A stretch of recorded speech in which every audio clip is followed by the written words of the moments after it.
Not everyone can spend 20+ hours just to have an electrifying gaming experience. But we have got you covered. With the titles in this list, you can still have a great time playing all these linear masterpieces. So, let's look at our first game, Resident Evil 3 Remake. Compared to RE2 Remake, this one leans way more into action. You're constantly being chased, hunted, and cornered, especially by Nemesis, who's basically the Terminator of the Resident Evil universe. The guy just doesn't quit. The game literally starts intensely, with explosions, chaos, infected everywhere, and Nemesis punching through walls like he's auditioning for WWE. It really nails that feeling of desperation during a citywide outbreak. Also, along with Jill, there's Carlos as well, who you get to play as in a few segments, and he brings in that heavier firepower kind of vibe. That said, the game is pretty short. You can finish it in under 6 hours if you're not exploring too much. Get back! Jill, what happened? Jill, come in! Devil May Cry 5. I've played a ton of hack-and-slash games, but there's something about DMC5 that just hits different. The combat and the characters are the prime charm of the game. I totally had a great time by simply just moving forward and killing enemies in style. And the fun triples because you have got 3 main characters with their unique attack patterns. So, you will never get bored as the game forces you to explore what it's like to play as Nero, V, and Dante in different missions. Even after finishing the main campaign, I kept going back just to S-rank missions or test out crazy new combo routes. DMC5 is one of those prime bangers and a perfect finale to one of the classic series of all time. Definitely one of the best linear combat-focused experiences. A little Virgil crying in the corner because mommy got mad.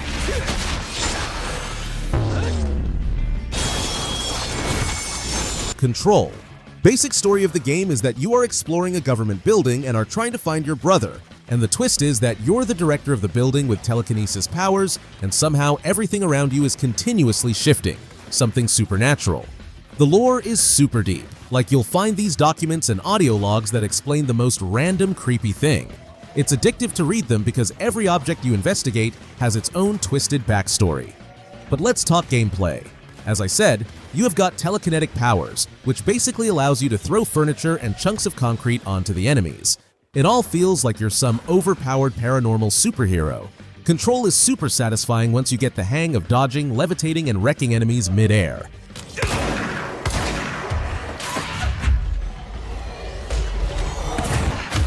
Hi-Fi Rush. Here, you're a wannabe who basically wants to be a rock star but ends up getting his music player fused into his chest during a messed up science experiment. Everything in the world moves to the beat. Your attacks, the enemies, even the freaking environment. And yeah, you can still button mash, but timing your hits to the rhythm is the best part. You're chaining combos, calling in your buddies for tag team moves, parrying enemy attacks to the soundtrack.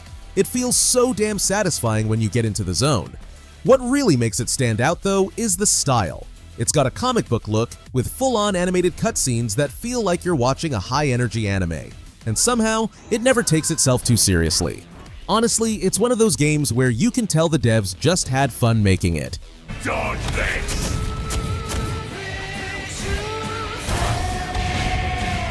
Alan Wake Remastered. This isn't your average run-and-gun game. It's more like playing through a psychological thriller novel, and I mean that in the best way. The game literally starts with a disturbing tension. You will feel that something's off. The shadows move, the forest creaks, and the tension is always hanging in the air. You never feel truly safe, even in daylight. Gameplay-wise, it's got this really cool flashlight mechanic. You don't just shoot enemies. You have to burn the darkness off them with light first, then take them out with weapons. It makes every encounter feel kind of strategic, especially when you're low on batteries or ammo. Anyways, the remastered version doesn't feel like a new game, but it's polished enough to feel modern and cinematic, especially for newcomers.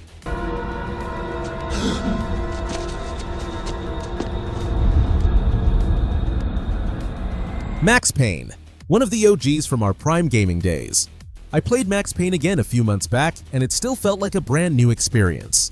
If you're someone who first played this game a decade ago, then 2025 is one of the best times to revisit it. And even if it's your first time, then you're still gonna have a great time, assuming you can adjust with the outdated visuals. Speaking of the gaming features, the story is perfect. That whole narrative kind of experience combined with Max's voice is top-notch. And then, the gameplay, what I can say, Bullet time is one of the best gaming experiments ever. We can surely say that Max Payne revolutionized the bullet time mechanic. What I also loved was the graphic novel-style cutscenes. They weren't flashy, but they were raw, like pages from Max's broken mind. Take care of him. I want him dead. Titanfall 2. I still can't believe how much it got overshadowed when it launched, truly a hidden gem. The movement is hands down one of the best things about it. Wall running, double jumping, sliding around corners, it's so buttery smooth that once you get into the rhythm, you'll feel like an absolute ninja with a gun. Even Call of Duty can't even touch how good this game feels to play. You go from being this insanely agile pilot to suddenly controlling a walking tank.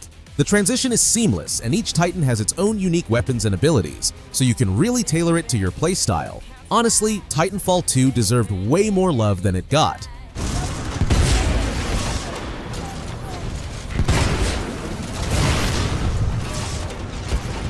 Sifu. You don't play Sifu like a typical beat-them-up. Every fight feels personal, like you're in an actual movie brawl. Blocking, dodging, and waiting for the right moment to strike. You can't just mash buttons and hope for the best. This game punishes sloppiness. The aging mechanic is genius.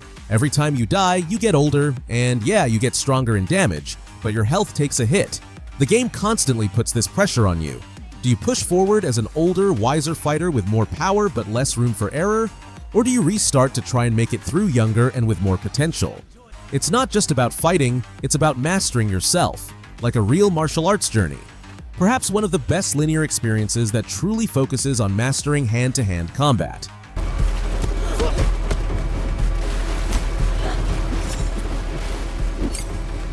Black Myth Wukong. The Chinese mythology is done justice here. You can feel the culture oozing out of every boss design and environment. If you ask me, then every one of you guys should play this game at least once, especially if you're a fan of the genre. Wukong is sort of a boss rush kind of game, especially for me, because there's a boss in every 20 to 30 minutes, even if it's just a mini boss. There's a nice balance between storytelling and gameplay too. It doesn't overload you with cutscenes, but when it does slow down, it's meaningful. Overall, the game nails in every aspect, whether it's the combat, the storyline, the smoothness, cutscenes, and even the visuals. So, you're completed sorted in every way.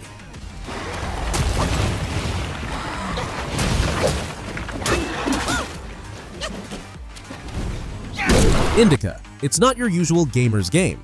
You don't go in expecting big boss fights or flashy powers. Instead, you'll experience a twisted world of a nun who questions everything.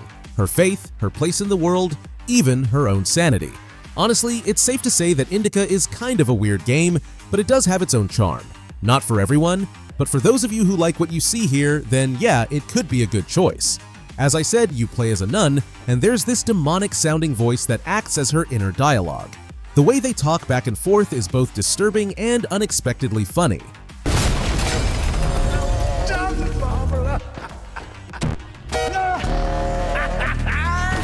Dead Space Remake. If you've played the original back in 2008, this is like returning to a haunted house that you thought you remembered, except now it feels better and is somehow even scarier. You'll walk down a hallway thinking, okay, I've got this, and then boom, necromorph right through the vent. And even when nothing jumps out, the atmosphere alone messes with your head. What really impressed me was how the devs added new stuff without ruining the original vibe. Side quests, new sections, security clearance doors, all that fits naturally. It's not just a prettier copy-paste, it's a reimagined version that respects the original but isn't afraid to improve where it counts. Where is everybody?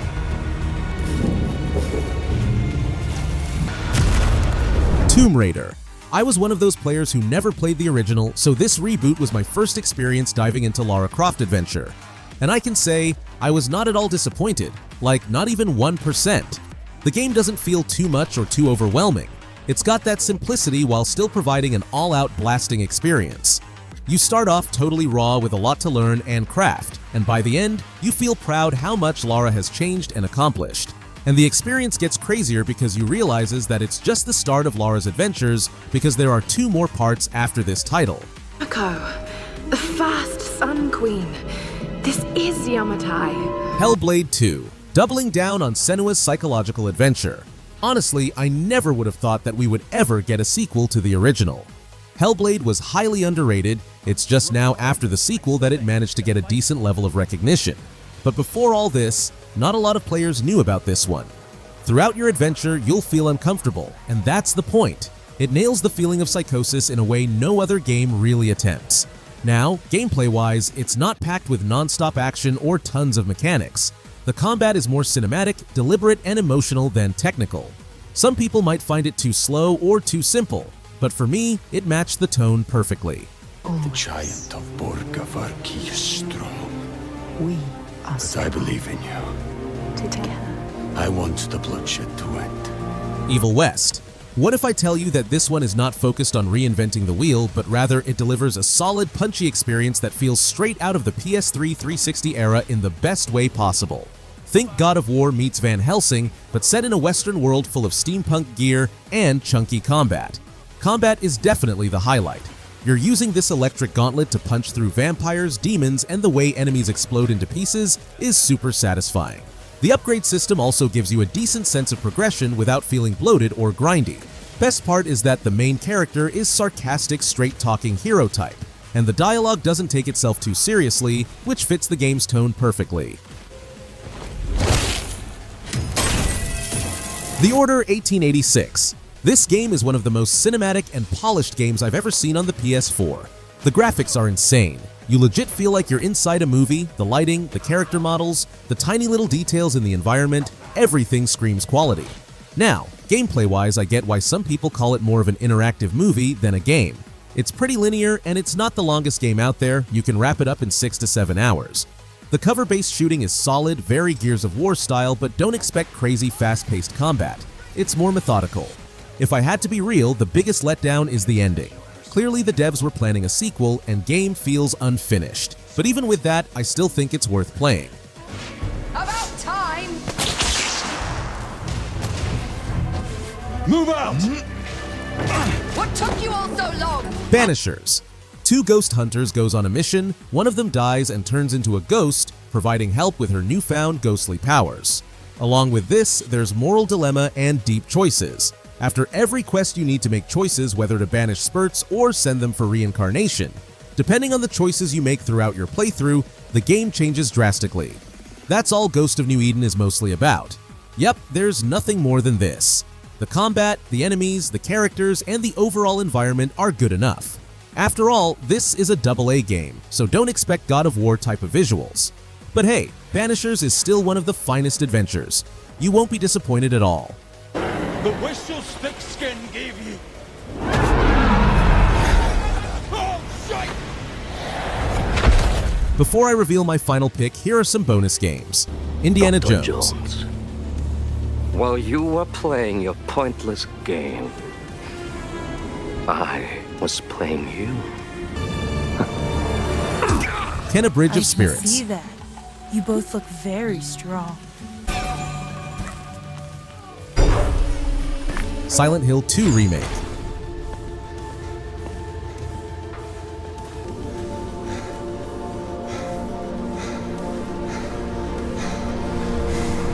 Could she really be here?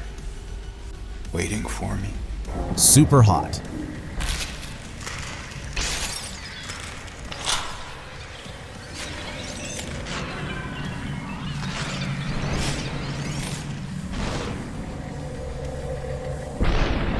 Uncharted 4. I just had to mention this one. Maybe not quite linear for some of you guys, but Uncharted 4 is still a perfect game to play. You're continuously moving to different places, there's no open world concept, and the game nails every feature such as the cutscenes, characters, voice acting, and the full-blown combat experience. Couldn't ask for a better ending to one of the long-time adventure series. The little details Naughty Dog put in, like Nathan touching walls as he walks past, or the way conversations happen naturally while you explore, make the whole thing feel real. Even the quiet moments between Nate and Elena at home are beautifully done. Overall, Uncharted 4 wraps up Nathan's story in a satisfying way while still showcasing the most insane treasure hunting chaos imaginable.